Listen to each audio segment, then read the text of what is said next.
మనిషి చనిపోయిన తర్వాత ఏమవుతాడు?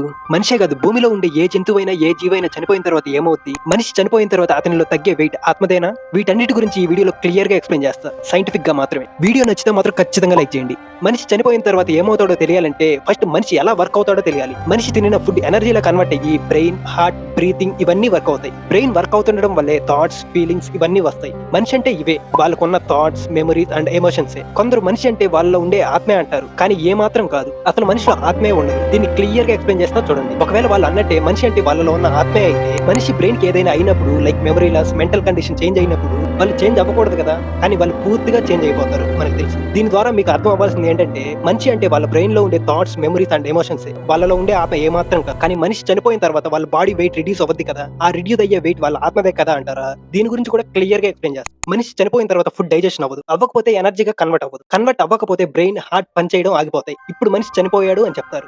ఆల్రెడీ ఆ మనిషిలో కొంచెం ఎనర్జీ ఉంటది కదా, ఆ ఎనర్జీ హీట్ రూపంలో ఎన్విరాన్మెంట్ లో కలిసిపోద్ది. దీనివల్లే మనిషి బరువు తగ్గుతాడు. అంతేగాని ఆత్మ బయటకు వెళ్ళిపోవడం వల్ల కాదు. ఇదే ప్రాసెస్ భూమిలో ఉన్న ప్రతి జంతువుకి, ప్రతి జీవికి అప్లై అవుతుంది. కానీ రిలీజియన్ ఆస్పెక్ట్స్ మాత్రం డిఫరెంట్ గా చెప్తాయి. అవి కావాలంటే కామెంట్ చేయండి.